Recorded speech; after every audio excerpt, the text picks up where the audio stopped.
Hello friends, myself Yogesh Kumar Pande YouTube channel में आप सभी का स्वागत है।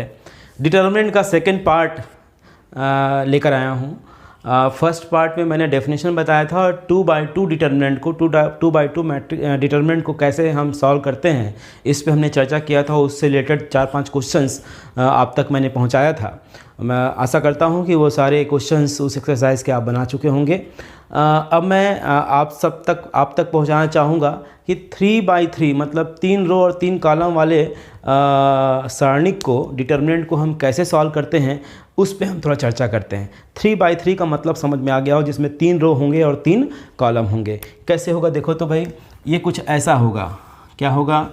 A11 A12 A21 A11 A12 A13 है ना।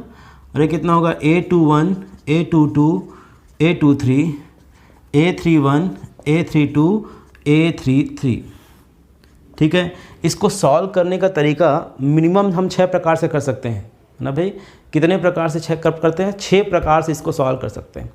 ठीक है भाई, वो 6 प्रकार क्या क्या, थोड़ा ध्यान से देखना। सबसे पहली बात क्लियर हो गया होगा कि इसके भीतर जो एलिमेंट हैं वो क्या है, ये एड्रेस है पर्टिकुलर पॉइंट का। जैसे मान लो यहाँ पे 1 रहता है तो 1 का एड्रेस क्या होता है? 13 मतलब फर्स्ट रो का थर्ड एलिमेंट, 23 सेकेंड रो का थर्ड एलिमेंट, 32 तीसरे रो का दूसरा एलिमेंट।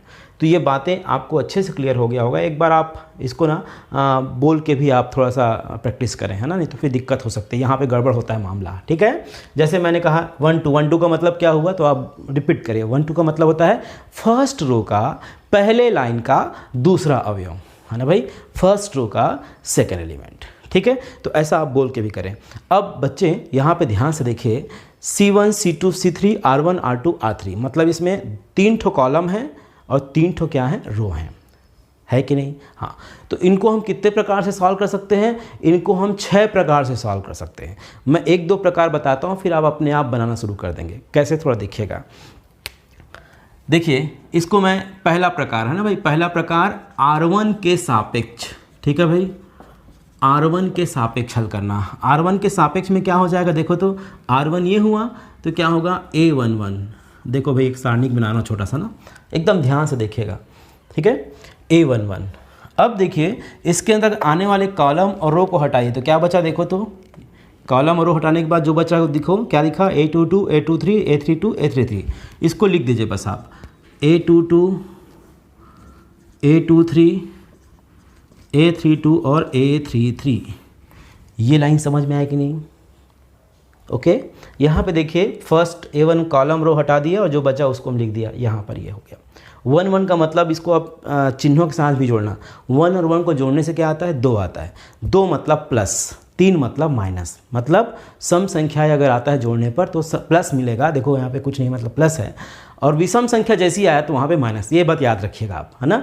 इसका कॉन्सेप्ट अगले वाले वीडियो में बताऊंगा कि ये कैसे आता है। ठीक है, तो यहाँ पर देखो ये वाला जो कंडीशन है ये पहला तो हो गया। दूसरा कंडीशन में क्या है?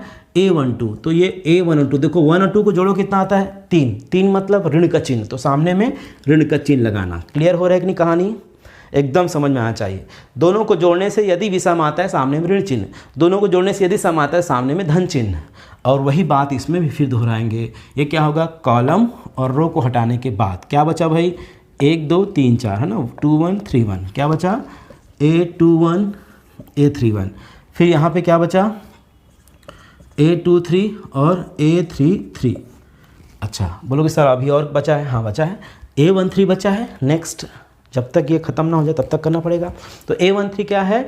A13 है तो यहाँ लिखो A13। 13 मतलब प्लस होगा, 3 और 1 4 होता है, 4 मतलब धन होता है। और उसके बाद यहाँ पर क्या करेंगे? इसके अंतर्गत आने वाले कॉलम और रो को हटाएंगे तो क्या बचा देखो तो, ये 4 में 1 2 3 4 क्या बचा? 2 1 3 1 A21 A31 A22 और क्या हो जाएगा? A32।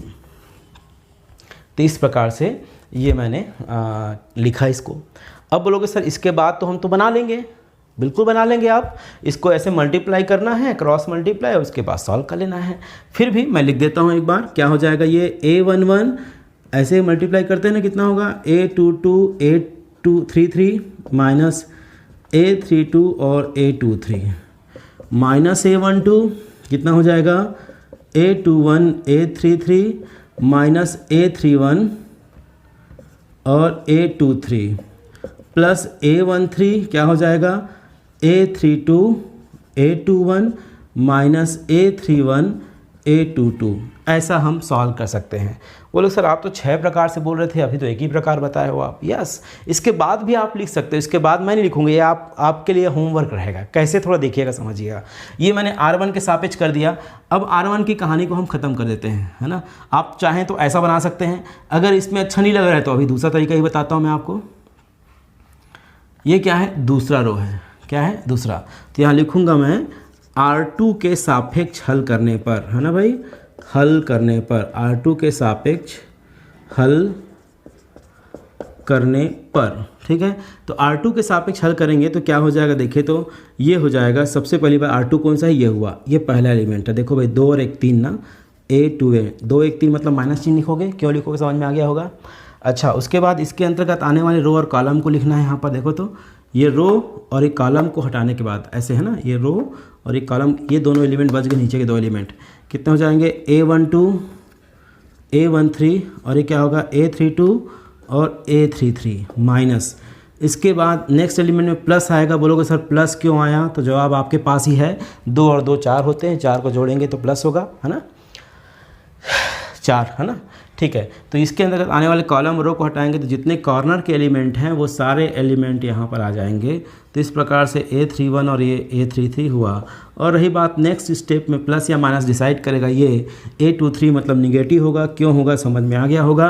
कॉलम और रो को हटाने के बाद जो बचा, क्या बचा भाई, A11 A12 और ये कितना हो जाएगा, A31 A32। तो इस प्रकार से इसको हल करना, ऐसे जैसे मैंने किया है वैसा आप सॉल्व कर सकते हैं। ऐसे ही आप R3 के सापेक्ष भी हल कर सकते हैं। तो 2 ठो मैंने R1 R2 के सापेक्ष बना दिया, R3 के सापेक्ष आप सॉल्व करना, और एक कॉलम के रिस्पेक्ट में कैसे सॉल्व करना है वो ही बता देता हूँ। तो फिर कॉलम 2 और कॉलम 3 आप लोग सॉल्व करिएगा। अब यहाँ पर अगर मैं लिखूँ, क्या लिखूँ, कॉलम 1 के सापेक्ष, कॉलम 1 के सापेक्ष हल करने पर, तो कॉलम 1 के सापेक्ष में थोड़ा ध्यान दीजिएगा कैसे होगा। कॉलम 1 का मतलब ये होगा भाई, कॉलम मतलब ये होगा, है ना भाई। तो यहाँ पर क्या होगा, A11 प्लस क्यों हुआ भाई, 1/2 होता है। कॉलम और रो हटाने के बाद क्या बचा भाई, A22 A23 A32 और A33 माइनस। माइनस में क्यों लिखा, 2 और 1 21 होता है ना, ये 2 और 1 क्या होगा, 3 होगा, 3 मतलब निगेटिव होगा। अब इसके अंदर आने वाले कॉलम एक लकीर खींच दिया, जैसे ही आए ना ऐसे एक लकीर खींचे, एक ऐसे जो बचा उसको लिखें, क्या हो जाएगा, देखो तो A21 A13, है ना भाई, और ये कितना हो जाएगा, A32 और A33। अगला स्टेप में A31 है मतलब पॉजिटिव हो जाएगा, A31 कितना हो जाएगा भाई, इसमें एक लकीर खींचे ऐसा और एक ऐसा, तो बचा क्या, A12 A13 A12 A13 A22 A23। तो इस प्रकार से हम किसी एक क्वेश्चन को अलग अलग विधि से, बहुत सारे 6 प्रकार से इस क्वेश्चन को हम बना सकते हैं, ठीक है। एक एग्जांपल लेता हूं तो क्लियर होगा, इसको आप नोट करिएगा, ठीक है।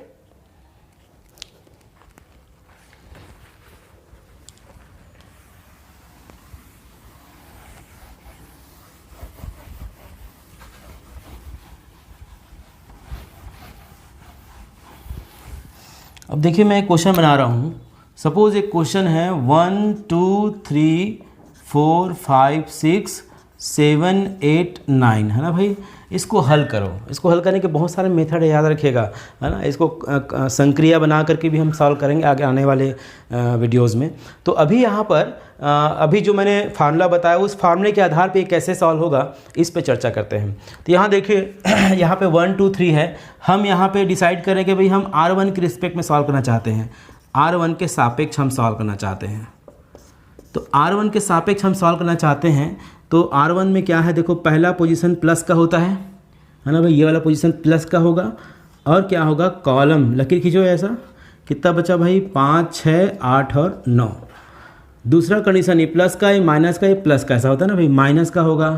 क्यों होगा समझ में आया कि दूसरे रो का दूसरा एलिमेंट है, पहले रो का दूसरा एलिमेंट है, 1 और 2 3 होता है, 3 मतलब निगेटिव। कॉलम और रो हटाएंगे तो कितना बचेगा भाई, ये 4 7 और ये कितना हो जाएगा 6 9। नेक्स्ट स्टेप में प्लस का है, यहाँ पे लिखेंगे 3 और ये कितना होगा, कॉलम और रो हटाएंगे तो कितना हो जाएगा 4 7 5 और 8। कैलकुलेट करो भाई कितना होगा, है ना, ये 45 46 है ना, 8 छक्के 48 सॉरी, और ये कितना होगा -2 इंटू ये होगा 9 चौक 36 7 छक्के 42, फिर कितना होगा 3 8 चौक 32 7 पंचे 35। कैलकुलेट करो भाई, ये होगा 45 माइनस 48 मतलब कितना होगा -3 हो जाएगा। ये 36 माइनस 42 मतलब क्या होगा भाई -6 होगा, -6 प्लस मतलब क्या होगा 12 हो जाएगा। और ये कितना होगा 3 है ना, 32 में 35 कम करो कितना होगा, ये हो जाएगा -3 माइनस मतलब -9 हो जाएगा। क्या हुआ भाई -12 + 12, रिजल्ट क्या मिला 0। ऐसे ही अब आपके लिए होमवर्क है, इसी क्वेश्चन को 5 मेथड से और बनाइएगा। किसके मेथड से, R2 के रिस्पेक्ट में बना के देखिएगा, आंसर यही आएगा। R3 के रिस्पेक्ट में बना के देखिएगा, आंसर यही आएगा। C1 C2 एंड C3 के रिस्पेक्ट में बना के देखना तो आंसर आपको यही मिलेगा। तो इस प्रकार से 3/3 अवयव को 3/3 डिटर्मिनेंट्स को हम कैसे सॉल्व करते हैं यह मैं इस वीडियो में आप तक पहुँचाया, और मैं आशा करता हूँ ये वीडियो आपको पसंद आ रहा होगा। यदि आपको लग रहा है कि कुछ ज्ञानवर्धक चीज़ें आप तक पहुँच रही है तो निश्चित रूप से हमारे इस वीडियो को सब्सक्राइब ज़रूर करें और बेल आइकॉन को टच ज़रूर करें, ताकि जब भी हम कुछ नया वीडियो दें तो आप तक वह पहुँचे और आप उससे लाभान्वित हो सकें।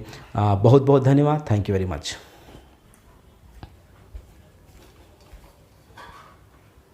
दोस्तों, अगर आपको हमारा वीडियो पसंद आया है तो इस वीडियो को लाइक करें और हमारे चैनल को सब्सक्राइब करें तथा नोटिफिकेशन पाने के लिए बेल आइकन पर क्लिक करें ताकि हमारी वीडियो